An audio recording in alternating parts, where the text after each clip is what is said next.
So here's how the vertical blueprint is going to work. It's basically a culmination of everything me and the whole team have gathered about jumping all the way up to this point. And it all just kind of came together, which is why we're like, holy crap, we have to release this program. So, strength. For some time now, we've been applying mathematical numbers to strength.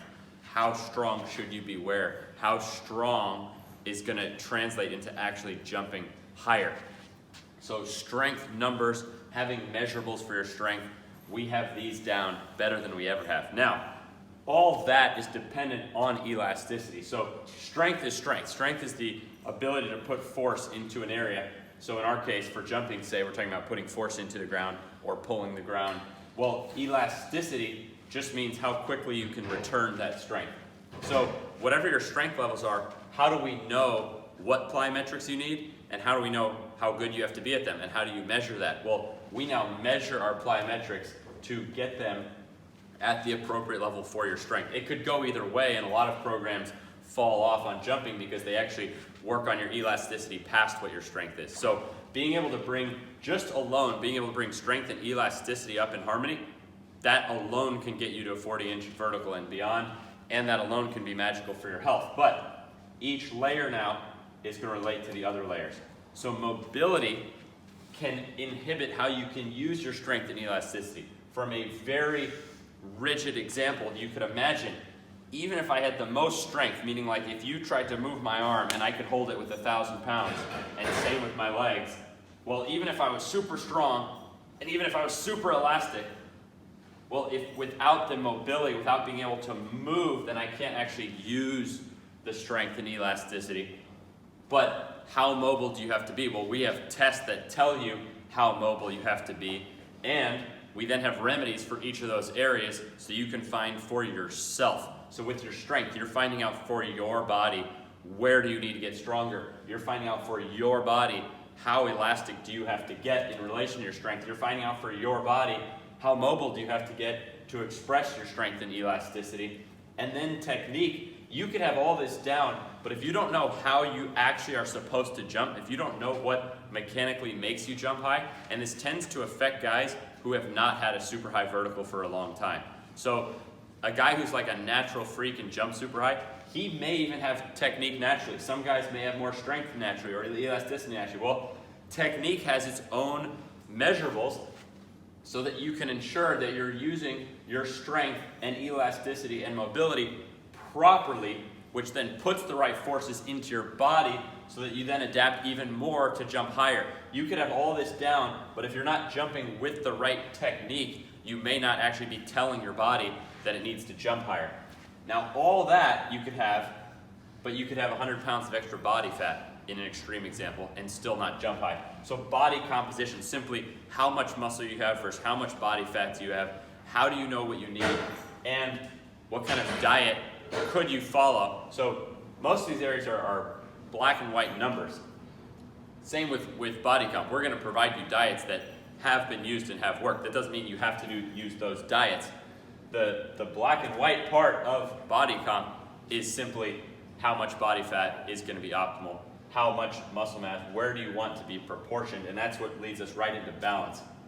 Balance applies to every one of these factors, just like each factor applies to the previous one. So balance applies to strength, with the muscles being even on each side, being evenly balanced from quad to hamstring, being evenly balanced from the muscles of your ankle to the muscles of your knee to the muscles of your hip. Almost no athlete is balanced hip to knee to ankle. The ankle is too weak, the knee is stronger than the ankle, so now they have shin splints or Achilles tendonitis, or the hip is too strong compared to the knee and now they have knee pain, or vice versa, the hip is too weak and now they have back pain, or when they just go to jump, they can't actually put maximal force because one of those joints is not able to withstand it, or one side of the body is not able to withstand it. Then how strong does your upper body have to be? So even the upper body has numbers. Everything in your body is strength numbers of balance. And then same with elasticity, needs to be balanced to strength and your own elasticity.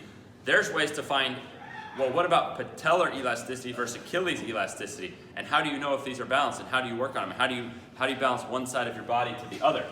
And then same with mobility. You have your different points of mobility, so these need to be balanced. And then same with your technique. We're going to be building your technique. Whatever side you normally jump with, we're going to build you evenly on the other side. which is one of the, everything in this you're gonna find is simple. But it's simple and it works, and you find real areas of weakness and you make real changes that cause physiological adaptation in your body. And one of those is balancing your technique, so that if you're a right-left jumper, working your left-right is then gonna actually stimulate growth and increased elasticity in your tendons on one side, increased muscle growth in one side to rebalance you, so the sum of both parts is stronger and you go higher with less pain. So balance. And then for body comp, well, how much you could have great numbers and stuff, but your upper body's like way higher. Well, you might need to get even more leg mass. So the balance is gonna apply to every single one of these parts. And then lastly is the intent. And you would think you can't measure intent, and maybe you can't measure intent the way you can some of these other things, but there is a correct intent when you are lifting, when you are doing your plyometrics, when you are doing your mobility, when you are doing your jump technique itself. There's even an intent in terms of taking care of your body, and there's sure as heck an intent on balance and a way to do all your training to rebalance your body.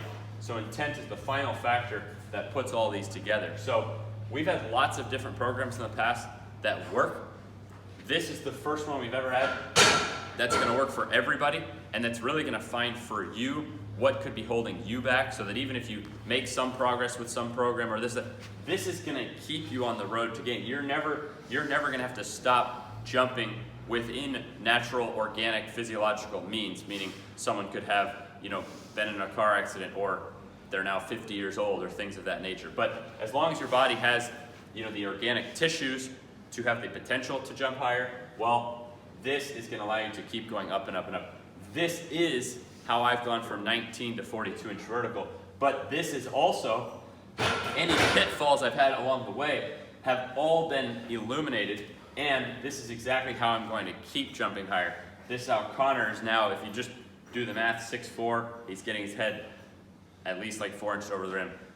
Whatever his vertical is, you could say, well, 48 inches are being covered there. People can get too caught up on vertical numbers. Point is, he's now hitting world-class levels while getting rid of knee pain. So, but it's all right here, and this is the route even for him to go forward. So even a guy with a near 48-inch vertical is gonna be able to keep going forward with this plan. So this is by far the most comprehensive, because what pulls it all together is we're watching your form and ensuring that your strength is being done correctly and that those numbers are real. And we're watching your plyos, and we're watching your mobility, and we're watching your technique. And no, we're not gonna watch you eat and stuff, but the point is, you can even send in pictures. It's a personal thing, but we can even take a look at your body. I've seen thousands of bodies, I've coached a lot of guys. There's nothing wrong with having your shirt off, so I can look at your body composition. And we watch and actually coach your balance on these things. And then intent, you would think, how do we watch intent?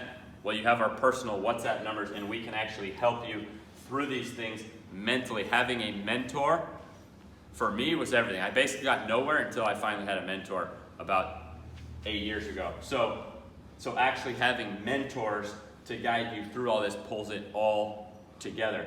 So this is a huge advancement for jump technology alone, but it's also a huge advancement for delivery. And on our end, we've never put forward this much service into a single program ever, not even close, and no one else has. No one else has put all this together, and no one else has coached you through it. So that is why this vertical blueprint is a big deal for us.